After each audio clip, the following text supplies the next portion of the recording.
Solubility और crystallisation की methods, 3 methods हमने देखी लास्ट लेक्चर में।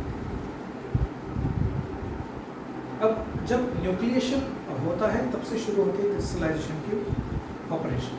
हमने ये देखा, पढ़ा लास्ट लेक्चर में। अब न्यूक्लिएशन जो है यानी कि formation of first solid particle, first solid crystal, I mean precursor of a crystal, जिसको न्यूक्लियस बोलते हैं, वो सोल्युबिलिटी कर्व पर कहीं तो फॉर्म होना चाहिए। मान लो कि हम एग्जांपल ले लें कूलिंग टाइप ऑफ क्रिस्टलाइजेशन। चलो बोर्ड पे पढ़ते हैं इस कंसेप्ट। जो कंसेप्ट मैं आपको अभी पढ़ाने जा रहा हूँ उसकी डायग्राम मैंने बोर्ड पर ड्रॉ कर दिया।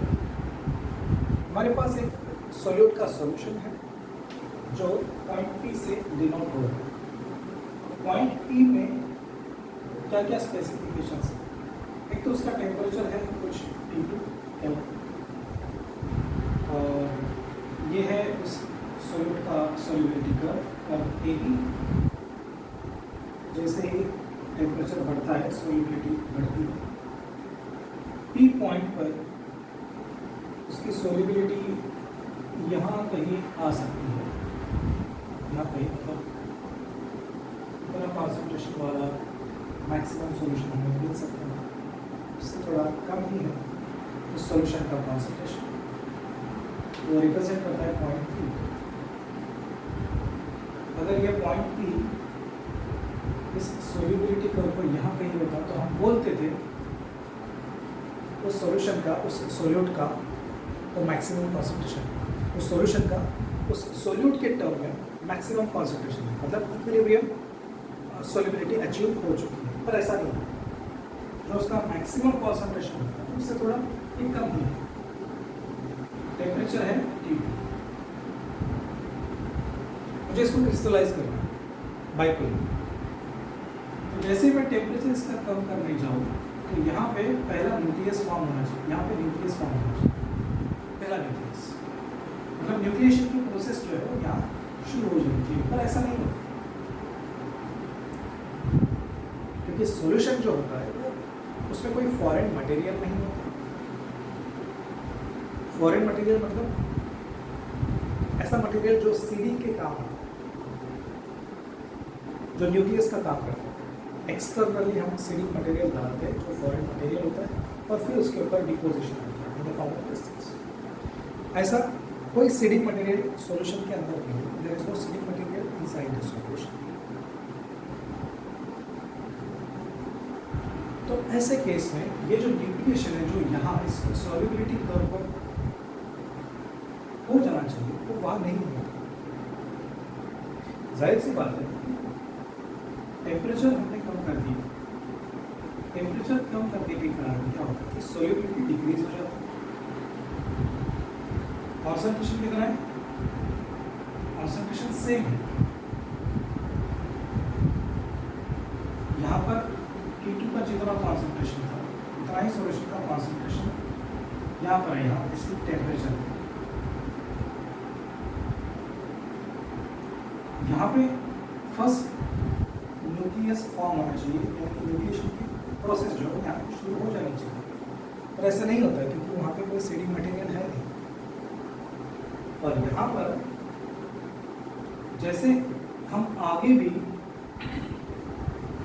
टेम्परेचर को अगर थोड़ा और कम करते हैं,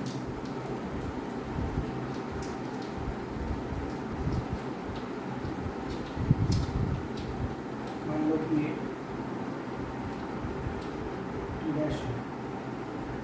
तो यहाँ न्यूक्लिएशन शुरू हो जाना चाहिए T' टेम्परेचर, पर ऐसे नहीं हुआ। थोड़ा और टेम्परेचर कम किया T2 टेम्परेचर, सॉरी T1 है, T1 T2 टेम्परेचर आ गया T2। हमें ये दिखाई दिया कि यहाँ पर पहला न्यूक्लियस फॉर्म, पहला क्रिस्टलाइजेशन की प्रक्रिया शुरू हो गई है। क्रिस्टलाइजेशन यहाँ पर शुरू हुआ। इन द फॉर्म ऑफ न्यूक्लिएशन। यहाँ न्यूक्लिएशन हुआ पहले, ये तो सोल्युबिलिटी कर्व नहीं है, सोल्युबिलिटी कर्व तो ये है इक्विलिब्रियम कॉन्सेंट्रेशन वाला कर्व। कौन सा कर्व? इक्विलिब्रियम कॉन्सेंट्रेशन वाला कर्व, यानी कि सैचुरेशन वाला कर्व है। इक्विलिब्रियम कॉन्सेंट्रेशन मतलब क्या? सैचुरेशन वाला। सैचुरेशन जो टर्म हमने पहले पढ़ी है क्रिस्टलाइजेशन की पार्ट 1 और पार्ट 2 है। ये इक्विलिब्रियम सोल्युबिलिटी कर्व है, मतलब सैचुरेशन कर्व है। इस कर्व पर टेम्परेचर कम करने से न्यूक्लिएशन नहीं हुआ, बात नहीं बनी, लेकिन ये दिखाई दिया, ये ऑब्जर्व किया गया कि थोड़ा और टेम्परेचर कम करने के बाद यहाँ पर nucleation form point R Q पर नहीं, पॉइंट आर पर। और ये तो सोल्युबिलिटी कर्व है, ये कौन सा कर्व है? तो ये सुपर सैचुरेशन वाला कर्व, यानी कि जो भी न्यूक्लिएशन फॉर्म होना है वो along the saturation curve form नहीं होता, वो एक ऐसे रीजन में फॉर्म होता है जहां पर जो सैचुरेशन कॉन्सेंट्रेशन है उससे बढ़कर कॉन्सेंट्रेशन वाले रीजन में वो हो रहा है। तो ऐसे सैचुरेशन कॉन्सेंट्रेशन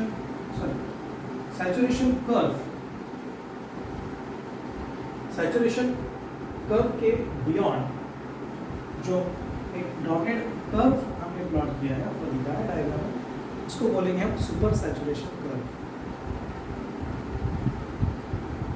सैचुरेशन कर्व पे न्यूक्लिएशन न होके इस पोजीशन में वो अगर न्यूक्लिएशन फॉर्म हो रहा है, इसको बिल्कुल पैरेलल जो डॉटेड कर्व बनाया है उसको बोलेंगे सुपर सैचुरेशन कर्व। और फिर यहाँ से जब न्यूक्लिएशन हुआ तो यहाँ से जब क्रिस्टलाइजेशन की प्रोसेस ऑपरेशन शुरू हुआ तो वो सॉल्यूशन का क्रिस्टल्स फॉर्म हो रहे हैं, मतलब वो सॉल्यूशन को छोड़ रहा है, वो सोल्यूट जो है वो सॉल्यूशन को छोड़ रहा है और क्रिस्टल में आ रहा है। तो क्रिस्टल में आने के कारण क्रिस्टल की ग्रोथ हो रही है और सॉल्यूशन जो है वो डाइल्यूट होते जा रहा है, यानी कि सॉल्यूशन में कॉन्सेंट्रेशन कम होते जा रहा है। ये कॉन्सेंट्रेशन जो है वो अराउंड द लाइन RS कम हो रहा है, concentration around the line RS ये कम हो रहा है। वो कहाँ तक आएगा? इस सोल्युबिलिटी कर्व तक आएगा, सैचुरेशन कर्व तक आएगा। इसके आगे कॉन्सेंट्रेशन डाइल्यूट नहीं हो सकता, यानी कि यहाँ पर क्रिस्टलाइजेशन की प्रक्रिया जो है वो थम गई यहाँ इस temperature.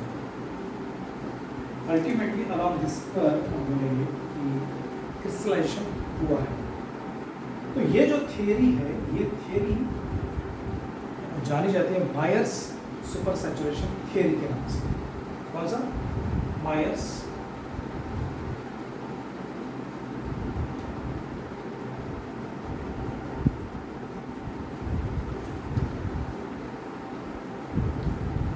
Theory of super saturation.